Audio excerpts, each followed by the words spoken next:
रेणुका की शादी कुछ ही दिनों पहले शास्त्री नगर में हुई थी। रेणुका बहुत ही आलसी लड़की थी। वो दिन भर बेड पर सोती रहती या फिर मैगजीन पढ़ती रहती और घर के काम भी धीरे धीरे ही करती। एक दिन उसकी सास उसके पास आती है। बहू, आज बेसन का चिला बना दे, बड़ा मन कर रहा है।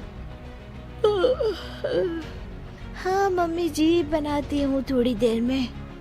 थोड़ी देर में? अरे थोड़ी देर में तो रात के खाने का वक्त हो जाएगा बहू।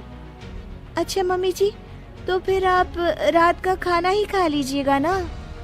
हे भगवान, कैसी आलसी बहू मिली है मुझे, हर काम को बस टालती ही रहती है। रेणुका दिन भर बस आलस पना ही करती रहती। एक बार रात के खाने पर सब बैठे हैं तो रेणुका का पति कहता है, अरे ये क्या, आज फिर से करेला? रेणुका, हफ्ते में तीसरी बार ऐसा हुआ है कि करेला बन रहा है। कुछ भी बना लिया करो। अरे इतनी सारी सब्जी मिलती है मार्केट में। हाँ, पर अब कौन मार्केट जाए और सब्जी लेकर आए, इसीलिए जो था घर पर वही बना दिया। बहू, फ्रिज खोल कर देखती तो पता चलता कि सारी सब्जियां रखी होती है, पर तुम्हारा आलसपन खत्म हो तो तुम्हारी नजर जाए ना।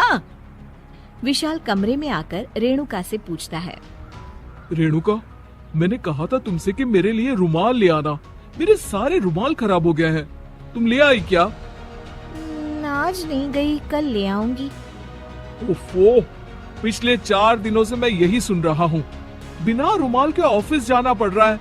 तुम तो बहुत ही आलसी होती जा रही हो रेणुका। आपको रुमाल की जरूरत है ना, तो खुद ही खरीद लीजिए ना। हाँ, अब वही करूँगा। तुम्हारे भरोसे बैठा रहा तो कुछ नहीं होगा।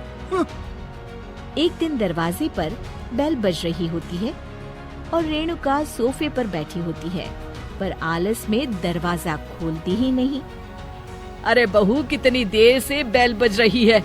क्या कानों में रुई डालकर बैठी हो जो सुनाई नहीं दे रही बेल? मम्मी जी, अब आप आ ही गई हैं तो आप ही खोल दीजिए ना दरवाजा। क्यों मुझे ताना मारकर और देर कर रही हैं? अरे वाह, उल्टा चोर को तवाल को डांटे। सास दरवाजा खोलती है तो उसकी पड़ोसन दरवाजे पर खड़ी होती है। दरवाजा खोलने में इतनी देर क्यों हो गई? सब सो गए थे क्या? और ये भी कोई वक्त है क्या सोने का? हाँ? अरे नहीं नहीं, ऐसी कोई बात नहीं है। आइए आइए, आप लोग अंदर आइए। ओफो, इन सबको भी अभी आना था। अब मम्मी जी लगा देंगी मेरी ड्यूटी किचन में। बहू पकोड़े तल दे, बहू चाय बना दे। अरे बहू, सो गई क्या? कब से आवाज दे रही हूँ, जा चाय बना कर लिया। हाँ मम्मी जी, अभी जाती हूँ थोड़ी देर में। सास रेणुका को आंख दिखाती है। मतलब थोड़ी ही देर लगेगी चाय बनाने में, अभी ले आती हूँ, बस झटपट। रेणुका रसोई में जाती है और इसी आलसीपन में वो चीनी की जगह नमक डाल देती है। जैसे ही सब चाय का घूंट भरते हैं, चाय थूक देते हैं। थू थू थू थू, ये कैसी चाय बनाई है तूने रेणुका? इसमें तो सारा नमक भरा है।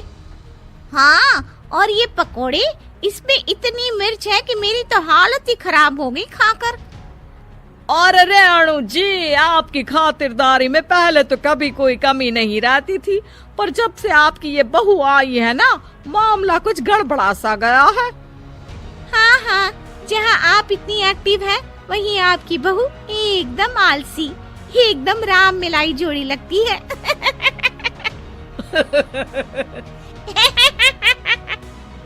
अच्छा जी, चलते हैं अब। नमक वाली चाय पिलाने के लिए बहुत बहुत शुक्रिया। सब वहाँ से चले जाते हैं। अरे तूने तो मेरी नाक ही कटा दी बहू। वे लोग क्या सोच रहे होंगे मेरे बारे में? मम्मी जी, मैंने तो शक्कर ही डाली थी, पता नहीं नमक कैसे बन गई शक्कर। शक्कर नमक नहीं बना बहू रानी, तुम्हारा ये जो आलसपना है ना, ये उसी का नतीजा है। सॉरी मम्मी जी, अब मैं ये आलसपन छोड़कर सारे काम अच्छे से मन लगाकर करूंगी।